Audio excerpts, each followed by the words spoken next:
the demon's puppets. Today we're going to be talking about how to be able to spot demonic oppression. Now, spiritual oppression is not to be confused with demonic possession. Possession is when the demonic spirits fully take over and you have no will. Oppression is when the demonic spirits start to influence your life, your actions, your thoughts, and your temptations. And the way these demonic spirits find access into your life is through a few gateways, and I mentioned these gateways before. One of the gateways is trauma that hasn't been properly dealt with. Maybe something happened to you when you were a child that it was extremely traumatic and you never dealt with that trauma. So that gateway allowed spirits into your life. The second gateway I talk about often is what the Bible calls sorcery, through mind-expanding drugs like psychedelics, DMT, mescaline, shrooms, acid, and many other mind-expanding substances.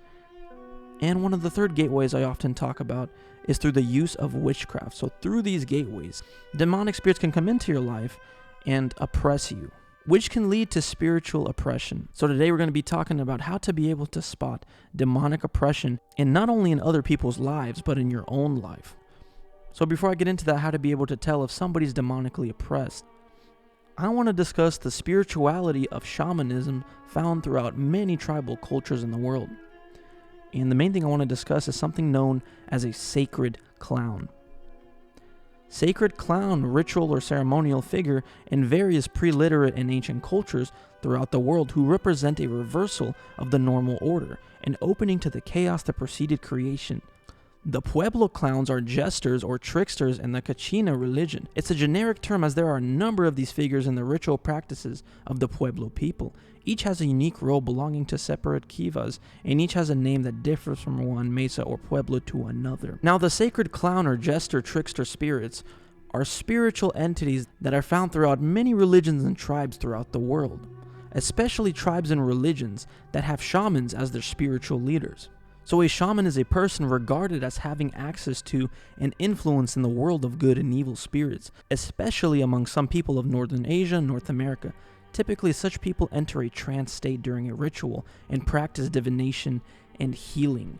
So whether these shamans are in tribes found in the Americas, in South America, in Africa, in Siberia, or anywhere else throughout the world, there's always one common factor with these shamans. To invoke a spirit or a deity, they will do a ritual, and often this ritual involves partaking of psychedelics. The second thing they would often do is they would do a ritualistic dance to get in a trance-like state around the fire, practicing all kinds of divinations which the Bible would refer to as witchcraft. And through the combination of mind-expanding drugs and witchcraft rituals, they invite a spirit, a deity, into their life. And one common factor with all these shamans, they will be influenced by the spirit that they invited into their life. And that influence can reach the actions of the shaman's belief, even down to what the shaman decides to wear. About 3 months ago, I did a video called The Origins of the Jester. And I talked about how many demonic spirits actually look like jester-type entities, these chaotic trickster-like spirits. And this entity is found present throughout many cultures throughout the world who have never even had contact with each other, yet they worship and invite the same type of deity into their life. In this picture on the right, you see a man dressed up as a sacred Pueblo clown, a jester, trickster-like spirit. And on the left is a man in Africa, dressed very similar like the man on the right. They often have black and white stripes, white makeup, black eyeliner, black lipstick, and protrusions coming out of the head. After a shaman invites a deity into their life, the shaman will begin to be influenced by that deity in all their aspects of life, from the way they act, to the way they dress, to the way they think, and it will begin to influence their morality as well. Just like the shaman invokes a spirit into their life on purpose, and that spirit begins to influence every aspect of their life, the same thing happens with people who invite spirits into their life knowingly or unknowingly through the use of mind-expanding drugs like psychedelics, witchcraft, and traumas that haven't been dealt with. These are the three main gateways. So here's my first example of how to tell if somebody is spiritually oppressed. On the right, we have a depiction of a Pueblo clown. As you can see, it has black and white makeup, eyeliner, black lipstick, and white and black patterned stripes all across their body. And on the left, we see, I believe is like an emo or goth girl with the same type of patterns all over her. She has a very pale face, white makeup, black lipstick, black eyeliner, and she tends to wear black and white striped outfits. Just like the spirits influence the shamans to dress and act a certain way, so are everyday people who mess with psychedelics, who mess with witchcraft, or have traumas that they never dealt with properly. They will begin to act more destructive. They will act a lot darker. Their thoughts will change. The way they think will change. Their morality, because they are being influenced by the demonic spirits that they have invited into their life through these gateways. Now, the one thing I noticed, many musical artists tend to dress like this, and it's very interesting. And the first example I want to show you is through an experience my friend had when he went to EDC. So a couple weeks ago, my friend went to EDC, and at EDC there was an artist called Rez. She's like a rave artist, and she was doing a concert, and he was there. He decides to record Rez's concert, and he sends me a video of the backdrop that they used, and this is the message he sends me. And he says, "Yo, they played this at EDC, and it reminded me of your videos about the white and black clowns. Spooky stuff, bro. Kinda gave me the creeps." He says that he recognized the red flags instantly, and that's why he started to record it. And Rez's visuals are very strange. They all look like very occultic symbols flashing at the audience. And when he said that, it sent me down a creepy rabbit hole, and I decided to explore Rez's Instagram to see if I noticed any strange patterns.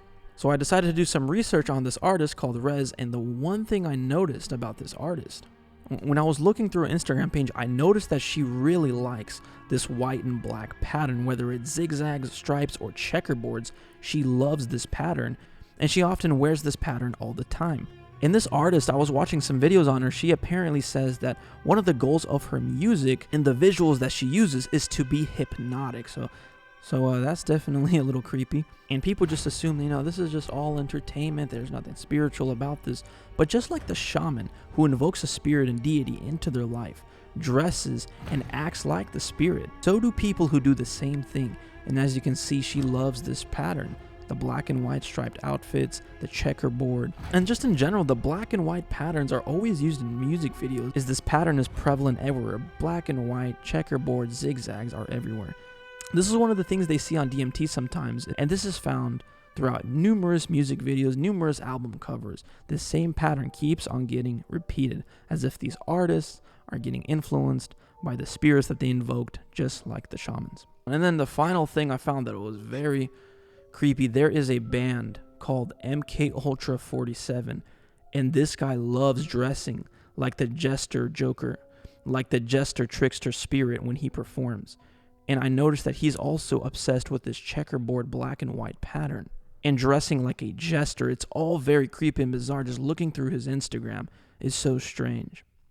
Like, look at this picture. He's just sitting here, jester, clown, mime makeup, wearing black and white patterns. Like I said, just like the shaman invokes spirits and decides to act, dress, and think like the spirit, so do people who partake in psychedelics, mess with witchcraft, also try to become like the spirit that they are invoking because of the demonic influence.